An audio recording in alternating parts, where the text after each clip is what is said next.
So I first moved to Lakewood in August of 2014. Yeah. I moved from New York to Washington because, well, we have family out here, and also basically I lived through Hurricane Sandy. There was like this whole buyout program thing that the city did and basically bought like the whole area with like the houses affected. And then we moved out here shortly after. I met you when you were living in Federal Way, and you came to hang out with us, like with the friend group, and then that we started talking. And what do we both love to do? We both love fishing, and so Dennis was like, "I got this honey hole, man. I got this spot, you know." Yeah. And so he's like, "Dude, let's go fishing sometime." And I was like, "All right, you know." And so we planned a trip, and we went fishing, and that was a really fun trip. I remember I didn't have that much gear, honestly. And so we stopped by this little store. We went and bought all the stuff. We come to the river. We get limits, and we're all hyped up. We're like, heck yeah, we just had a stellar day out on the river. And that's where it started. It was just from like a mutual interest kind of thing, and just through that. So I'm first generation in America. He's first generation in America. Our parents are immigrants from Ukraine. So there's just a lot of relatability there. We could speak, the same, like our native language together kind of thing. So I guess that's also something. And then also kind of talk about a little bit of like, I mean, the classic Ukrainian upbringing is a little bit different than might be even frowned upon as far as like from an American standpoint of, how they discipline their children and so on and so forth. But, so like there's just relatability there. When I was 18, I pretty much started as soon as I could to open up a license and to get going with the help of a builder that I was basically working with at the time with my boss at that current time, who helped me out a lot. He, provided me with all the tools that I needed and basically brought them to the job site, because at that age I didn't have, a work rig. I didn't have the tools or, the connections and so on and so forth. But he's just seen me. He was comfortable with me working on his job sites. And yeah, that's pretty much where it started. For me, I come from a big family. And so my older siblings, a lot of them come from the construction background. And I'd go out and help them, with demolition and small things like that at first. And then got more into like trade specifics. And then, just kind of veered off from the construction side, like theme a little bit, tried out a few other things, and then came back around a year ago. So that's kind of when I got back into construction. And I mean, I feel confident. I feel good about it. I've spent a lot of time around remodels and, new construction. A buddy of mine and myself, we did a flip that was, I think, 3 years ago. That gave me a lot of experience too, just working with contractors, because at that time I wasn't really doing the work. I was just kind of got the flip, hired people to come out and do the work, and just got it done. It was a good learning experience for sure. I never really knew what I wanted to do, like even when I was younger, anything. I knew my parents wanted me to get into dentistry. I moved out here, so it's kind of funny because when I had moved from New York, that was when I just got done with my freshman year in high school. But with that hurricane, I went to a private school, and the school ended up like literally getting flooded, and I had no documentation of any of my anything. So basically, I had to come out here and just do this like knowledge evaluation test, and after that decided to, I guess it's like a GED or well, it wasn't a GED. It was more like I got a high school diploma, and I had to basically do a few tests. And once after that, I was enrolled in something. You guys have something in this state that we didn't have there. It's like Running Start. Yeah. So so Running Start. I ended up doing the Running Start thing, and I ended up going to Tacoma Community College. And I went for 1 year. Like I was pursuing the whole dentistry thing, but like a lot of like anthropology, for example, like not it for me, at least for me, you know what I mean? Yeah. I wasn't really into it. My mind just doesn't work that way. I don't really do well just like sitting in one place and like, you know what I mean? Yeah. Like this whole like examination thing, and I don't know. It just wasn't for me. But construction, I don't know. I'm comfortable with it. My dad had a business since '96. in New York. I was out like even at like 13 years old, 12 years old. Like I would sand like for like kind of like the flooring here, and, like just sand off the finishes off like stairs and grout for my dad, or just clean up on the job site and whatever it might be. So I mean, I was just used to it. Yeah, about 2 years ago, everything seriously changed for me in terms of like which the trajectory that I wanted, because at the time I had my own general contracting company already, and we were handling like remodeling and kind of already I was already familiar with this whole process. And at that point in time I had a crew. I had 6 guys under me, that I was managing and making sure that we're hitting all the stops when it comes to like from demolition to completion, making sure that everything is done. But I was wearing a lot of hats, and it kind of left me feeling honestly kind of helpless, because I just didn't understand how other people are doing this business and covering all of their bases and making sure to stay up to date with like their revenue taxes, like something as simple as that, or making sure to make payments on time, or processing payments from the client on time, or making sure that materials show up on time, and like all of these little bits and pieces, and also not getting taken advantage of by some clients, and then figuring out when is the right time to say no to somebody, or maybe not take that project, and so on and so forth. So I started looking for more information, and my life changed from instead of listening to music on these road trips and so on and so forth, I was listening to podcasts and YouTube videos and just audiobooks and like all of these different things. And I started kind of building a plan for which way the company was. You remember that? Yeah. And honestly, where that partnership started was Eddie invested into that. He started resonating with what I was listening to. We started having conversations on that, and that became like a topic that we would just consistently just kind of bounce off of each other, Yeah. And I was like, man, if you're so interested in this, and I feel torn every which way. I'm wearing like a million hats right now. This is what I've got going on. At that time, I just switched over from doing long haul to local work on a truck. The dump trailer. And so I was driving dump trucks, yeah. Yeah. And I mean, that was like a up and down, and then it was like wintertime, so it slowed down, because I mean, Everything the weather froze, kind of just, slows down that line of work. So I just remember listening to the books and or like the podcasts or whatever we were listening to on that fishing trip, and it was like everything that was said. Just rebirth. So everything that Tom was saying was, it made sense. Like I mentioned, I come from a big family, and a lot of my siblings are in construction, and so they're kind of where Dennis used to be at, where they're working for shops, getting work. And so I just kind of listened to what Reber was saying, and it made sense. And then basically a bunch of stuff about stop robbing your family. Yeah. Basically. Well, pretty much. I mean, he lays out a plan, right? So, yeah. And the plan makes sense of how to actually, kind of like a template of a plan. Well, everybody's going to pick up their own bits and pieces from what he's saying. Even me and you, we pick up on different things that he put down, right? Yeah. But when we put that together, another edge. You see things your way, I see things my way. So that's kind of where, like, man, yeah, this is kind of inevitable.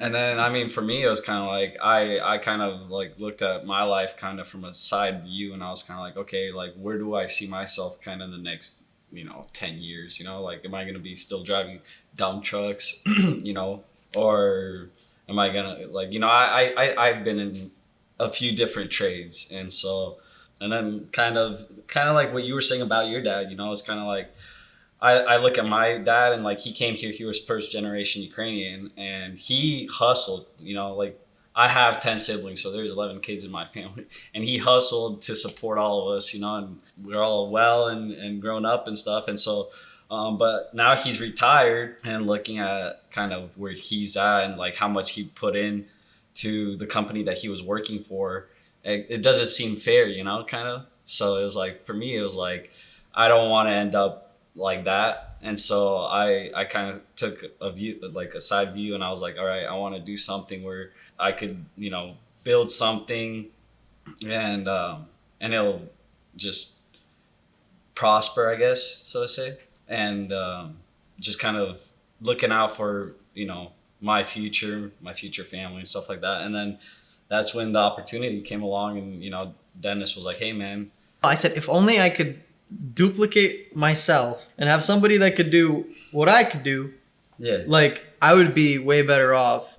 Yeah. And honestly, also touching base on like the whole dad situation, like same here, man. Like my dad business since 96 up until right now, I see where that leads, you know, and that's what happens when all you do is work. You know, I'm trying to win that time back. Like you're newly married. Yeah. I've been married for 4 years. I don't spend enough time as I probably should, you know, with my wife. And that's just because I'm trying to build something bigger than myself, you Right. know, and Well, and that I goes feel back to the conversation, just kind of being like, okay, even when you work a 9 to 5, right? You can build your life around working a 9 to 5 kind of thing, and it's not a bad, you know, it's not a bad thing. But I mean, that's not for us, you know, where it's kind of like, hey, you know, we want to get in and we want to build something where we want to we could control Yeah. our, you know, so that we could go on those fishing trips, so we could go out and have a blast and just kind of hang out and spend time with, you know, friends, family. Even if you want to go on a solo trip, you know, just kind of get out whenever you want to, kind of thing, you know. It just gives you that like freedom. Everybody in a way, needs a break sometimes, and everybody needs to invest time with the people. That's what we do this for. It's not about finances. You know? Right. It's look, your kids at the end of the day are gonna remember, you know, oh, remember that trip that we went on with our dad. Yeah. You know, remember that time we went to Mexico. Remember that time we went there, or remember when we went to Six Flags. So that's what I want to give to my future family, you know, and that's what I'd imagine you're the same. 100%. The same. I mean, yeah. So Right. I feel like we're just like-minded, you know, and so Yeah. we see things similarly. I mean, a few things, you know, we have different points of views, but Dennis, what did you say earlier today? It's like I have with I the- have my own game. I got holes in my game. You fill up those holes. You got your own game. You have holes in your game, and I fill up those holes. So like we just got each other's back, and Yeah. that's in reality. Like I mean, nobody gets along 100% of the time. You know, that's honestly what it is. I But mean, it's that's just the it's about sitting down, hashing it out, talking, and not like pulling emotions out of it, I guess, and just kind of seeing things logically, and that's kind of that. So yeah, super detail oriented kind of person. I respect that because I'm very similar in that manner. Organized is another one. And you're good with scheduling. Like you're good with laying things out and making sure that, you know, this gets done at this time. Okay, we don't live in a perfect world, and the job site is not a perfect place either. Like there's so many things that can go wrong, but you know, most of the time we're generally pretty good. The only thing is I know that sometimes you get frustrated with like the buffers. Yeah. Implementing that is kind of how we're able to deliver when it comes to the client to like, hey, like we're going to be done from X amount of time to X amount of time, right? I don't like it when things don't go according to plan, right? And so I have a plan and I start calling people and start scheduling them. And then when I have to call them again and be like, hey, you know what? I need to move you like a week or 2 weeks. Now that's like, I don't like doing that. And so it's like, I'm like, all right, how can I make it so that I don't have to do that, right? So then I'll go out and I'll be like, can we get this installation done on the weekend or something, right? And some people work on the weekend, some don't or something, right? And so like, but if I can ask, and if he's willing to come out and do something on a Saturday, and I could still kind of keep that schedule closer to where it's supposed to be at, it just makes me feel more at ease, kind of thing, you know what I'm saying? Yeah, and then it limits the amount of hard conversations that I have to have with clients. Like, Right. you know, for example, hey, Susie, sorry, we can't start your project because Betsy's project over here just got overrun and it's going to take us an extra 2 to 3 weeks than what we thought. So I'm sorry, we can't get your kitchen done by Thanksgiving. I don't like giving people like setting an expectation and then not being able to deliver on it. And it's always just a tough scenario, especially some of the times when we're doing these larger projects and people are in Airbnbs or, you know, whatever living accommodations that perhaps we can help them make, or if they find, like, sometimes that can be a really hard conversation to have. And the more that I limit that, and the more that we're able to maintain that schedule, that's all that I could ever want. Right. Sometimes I'm like a deep sleeper, and so I wouldn't wake up to my alarm clock. This guy would come, climb onto the roof of my house, knock on my freaking window until I wake up, and then we'd go and go make that trip and go fishing. He's determined, right? So he's like, hey, we're going fishing. We're doing this. That's it, you know? And so like, I like that about him for sure. I trust him, man. He's like, you know, he's a brother to me. And so it's like, that played a big aspect too. Is like, you know, just somebody that I could trust, you know? In the past, we've had like, okay, so we'll schedule like a time to go out and go choose like materials. And I'll be walking around the showroom with a client. They pick out a few options that might look good, right?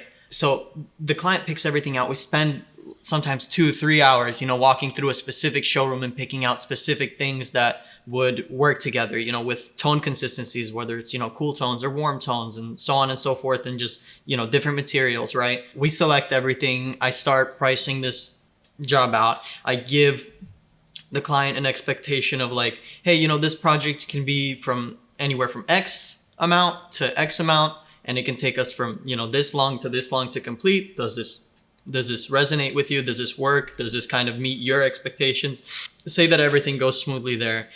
We decide to go start. We're already kind of locked in on around a presumable budget. And then we come in and, you know, the nature of a remodel is, well, we're taking out the old stuff and making things new. Let's talk a little bit about what's going on, like what happened in Seattle. We came in, we did demo, and then we opened it up and we see, okay, structural beam is literally hacked off with a Sawzall.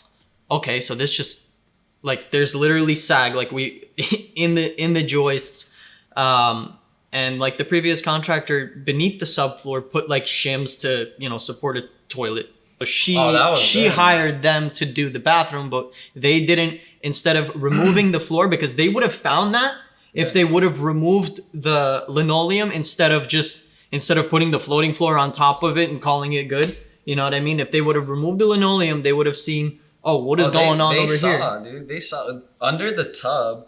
They literally put the spacers under the tub, dude, to even out the gap. So it was like. But they didn't see under the linoleum, and the linoleum was there. The toilet was on top of it. So if they would have removed the linoleum, they would have seen that right by that boot there, it's shimmed out. Yeah. You know, and that's something that we ended up finding.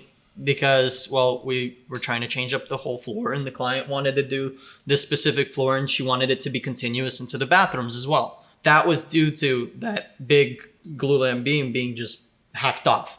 You know, that whole portion of the house just sagged. And it's kind of good that we got in there when we did. Because I explained to the client, I was like, look, any extra weight on that roof, like this is winter. Like this happened during this past winter. And, you know, any extra weight, like if we would have had, like, say we would have had a day that we had like 10 inches of snow, that portion of the house could have very well like just, you know, just kind of, that being said, that makes it very tough for me. Because so we come in, we're changing things, right? Our budget is at one place, and now there's like severe structural issues. What do you tell that person then when they're out of the house already? They're already moved out. They're expecting to be back into their house in 3 weeks' time. And now it's like, hey, like we have a much bigger issue here. We need to re-support this area. We need to change out the framing. And like the more that we go in to the job, the more we find. And it's just like the more inconsistencies, or there's some mold here, or, you know, these joists don't have any hangers and they're just like moving around. And like we got this thing called company cam. So it's like we keep everything on the, like in the loop. So it's just like, so there's no broken telephone thing going on. So like we have like all the pictures of what's going on during the demo and what's going on during construction and so on and so forth. And it's just kind of like, it's funny. Like he's got one where he's just like moving the beams.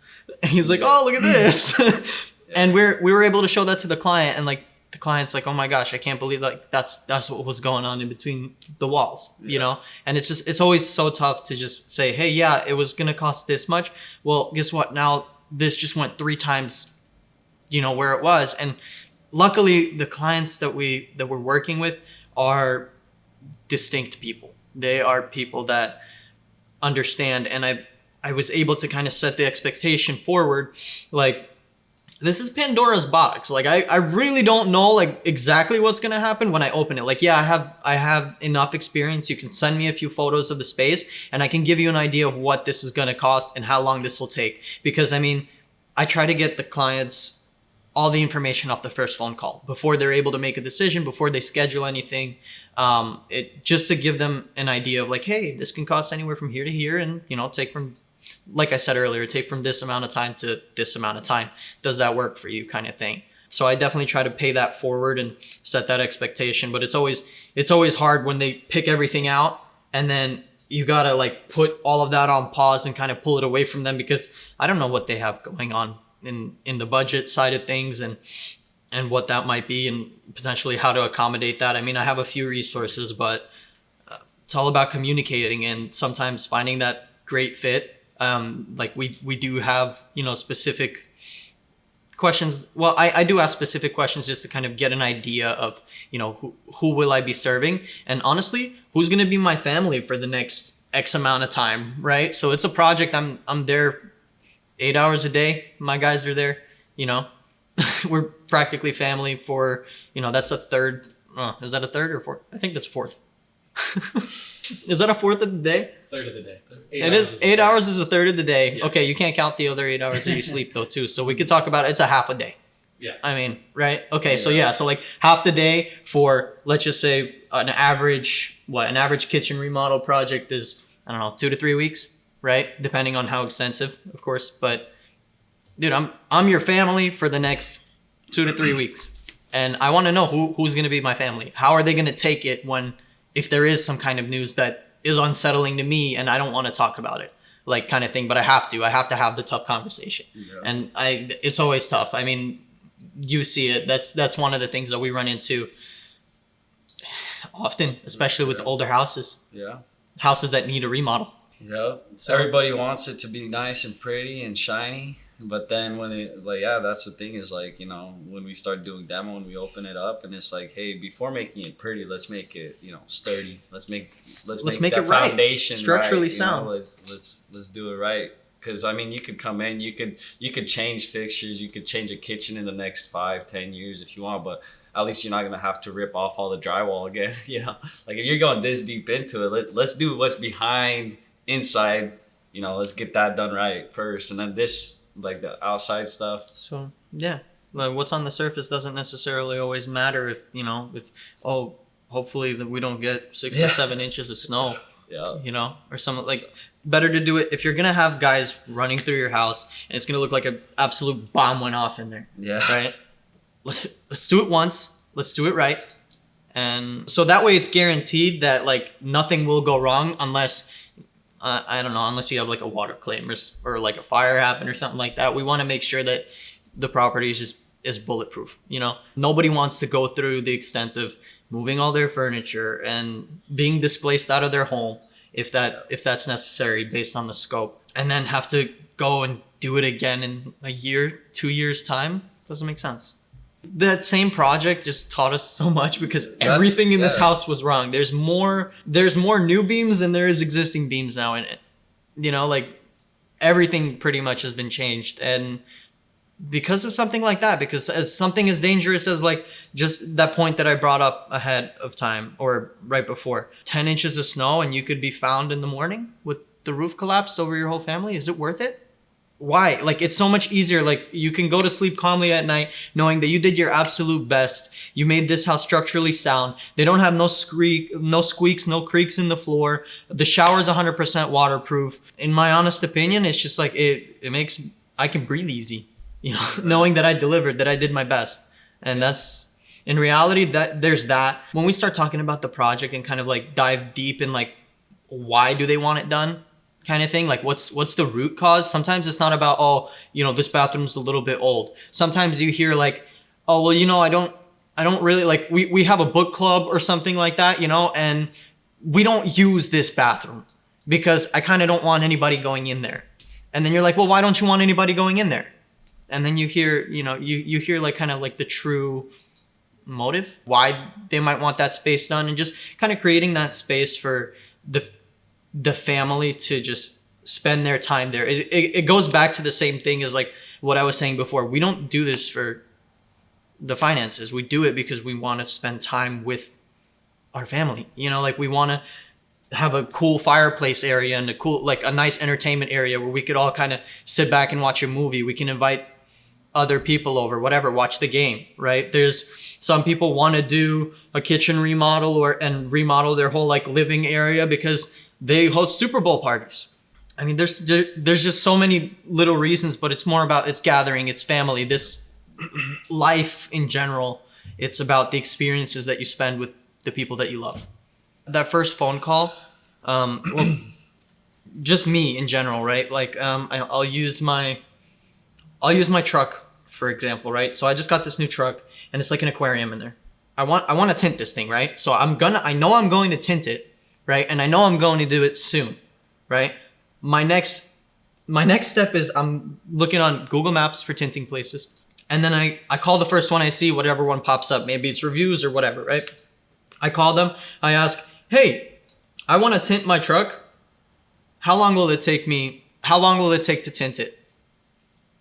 Okay, well, we're booked over here. I can get you in next Thursday, right? Okay, great. Well, how much is it going to cost? People want to know price and time. That's kind of like the first thing. If they're already reaching out to you, then that means that they're considering you, or something might have stood out, you know. But when it comes to like, you know, that I feel like that's those two questions are some of the most important questions. They're like, how long will this take, and how much will it cost? When it comes to something as simple as a truck, obviously a house has so much more details. You know, where do you get your materials, and what will we do, and how is it going to look like, and so on and so forth. But most of the time, typically, it's, you know, how long is it going to take, and how much will it cost, and how will this change my current situation, right? And I try to touch on those points pretty much on that first initial call, after I hear what they want to do and what their expectations might be. So usually I'll ask for just a few pictures of the space. I've been doing this since I was 18, even before that. And I'm pretty comfortable with, like, if I see a bathroom, for example, all I need is a few pictures, and I'll just say, hey, you know, if just seeing these pictures, I can say, hey, this can cost us from this amount to this amount, and take us from this amount of time to this amount of time, based on what they want. We'll start kind of touching base a little bit. I'll find out, you know, do you have kids? How many kids do you have? Whose bathroom is this? Where is this bathroom? And so on and so forth. And once I see those pictures and I give them that information, I also say, like, hey, you know, if for any reason I don't see something, or you might have not captured something in that picture, or there is something in your space when I do come out there to come take a look at it for real, something that I didn't see there, would it be okay if I just kind of, like, we stop for a second and I say, hey, I actually didn't see this in the photo. This might change that number that we were talking about beforehand, or this might change how long it'll take beforehand. Would that be okay? So it's just, you know, being transparent and being there and communicating with the client, setting the expectations before it looks like a bomb went off in it, right? So for me, it's, you know, we find out what the customer wants, and then once we know what they want, once we have, like, the material selections, the designs all worked up, from there we take it out of their hands, and then they could just, from there on out, they'll just relax. We'll update them, you know, on updates throughout the project, but then it's like they don't have, it's like stress-free, worry-free. We take care of everything. Dennis and I, we even, like, joked around about doing, like, HD TV kind of thing, you know. So it's kind of like, you know, coming in and, you know, just, you know, the customer tells us what they want, they give it to us, we go and we do whatever it is, the kitchen, or let's say it was a whole house remodel, and then they come back and, you know, we kind of just so, like, yeah, basically, like, them, like, hey, like you the know, the big HGTV reveal, experience kind of thing. out. Like, it's so hard to do that, though, to be honest. Like, we're trying it, but, like, it makes it a little bit tough because, well, the client has to live in it, so we don't want to put in something that, you know, they might not necessarily want. But we try to go a little bit above and beyond. Like, there might be something that, you know, they might really like. Like, we have one right now where it's like he really likes underglow under, like, the countertops kind of thing. But it's wildly expensive and it doesn't line up with his budget. But, like, something like that, we might just consider, like, hey, like, let's do that, you know, just to just to exceed expectations. So like if we get kind of like if we get a clue, like a hint, we'll try and kind of put a couple like little Easter eggs in there. Yeah, just kind of add a little bit more value, kind of just to have people talk about it, because at the end of the day, like kitchen, for example, right? Family comes over. Oh, who did your kitchen? You know, this looks great. And like that's what we want to, you know, that's where we want to get that referral, and we want to kind of chase that and just provide that value. They bought this property, I think it was like 4 years ago. They got it inspected. So the inspector didn't notice anything wrong, and then here comes Distinct Remodeling, you know, kind of like opening up all the skeletons that it's got in its closets, and there's a lot of skeletons in those closets for sure. But yeah, she was upset, and like she's like, I need to hit something, and she just grabs one of the hammers and just starts hucking away, and I'm like, hey, I don't want to be liable for any of this kind of thing. But like she's definitely, she shows how she feels. She's good at kind of letting her emotions out, and she's super communicative, and like those are the kind of people that we want to work with, people that are authentic and people, you know, like so when we finish the job, that's where the reveal is gonna happen. Yeah, she's actually gonna see, you know, they're getting a new kitchen cabinets, their bathroom got bigger, she's gonna have a soaking tub. Like we added a window that she wanted, because she has a lot of plants, and she loves her natural plants inside her house, and so she wants more natural light, and we added a window. And so like she came in, and I was giving her the little walkthrough of, you know, hey, this is where we're at, and I was trying to save that for like later, but she ended up stopping by, and so I was giving her the walk around, and she saw the window. It's hard. Like, oh my gosh! And she's like, "Can I give you a hug?" You know, and she gives me a hug, and it was awesome. Like just the emotion there, you know. She was just super happy. He was super stoked because like his bathroom, he had like some kind of weird. I don't remember exactly what the flooring was, and then he had like this tub with like this weird wall, and then the whole bathroom was like mirrors. Yeah, that was weird. And like the pony wall too. Yeah, the pony wall. And so we just, I mean, it was the same deal. It was very simple. We went to the showroom. He picked out what he liked, and then we kind of went to town there. We did a little bit of extra. We did like the wainscoting, kind of running up and like leading into like the full shower, and doing a full like tub splash. It's kind of like a wall splash kind of thing where the floating tub was. And then he wanted to go with, so it was like a kind of like a faux marble tile, and then the vanity was pretty cool because it was a pretty cool little product. It's self-healing, all black, like flat panel vanity. It was pretty slick. So like if you get a scratch on it, you could like take like a hot, really warm water and like a towel, and you just basically go over it and like mends itself. So he was pretty stoked about that. That was pretty cool. Another one in Auburn where, so this particular client, she was telling me, she's like, I don't know what it is about my house. I'll be at work and I'll come home, right? And every single time I get into my house, my mood completely changes. Like, it's just like, I'm just upset. Like, I'm like, it feels like it's just like depressing. And I'm like, okay, well, what do you think that could be? And she's like, I don't know. It just feels so cramped and it feels so closed off. And we started, the more I picked at it, the more I figured out, like, she's looking for, like, first off, I'm looking around and all of her like walls are like this dark, like it's almost like a taupe color, but it's like a dark taupe. It's really weird. She's got skylights, but she's got a bunch of walls. Like she's got, her staircase was like walled off kind of thing. Anyway, I kind of kept picking at it, and I got to the point where it was like, hey, like we need to just lighten up the space a little bit because her space is just too dark, you know? And a lot of times like your environment has a significant effect on the way that you feel. Day in and day out, you're in that environment all the time.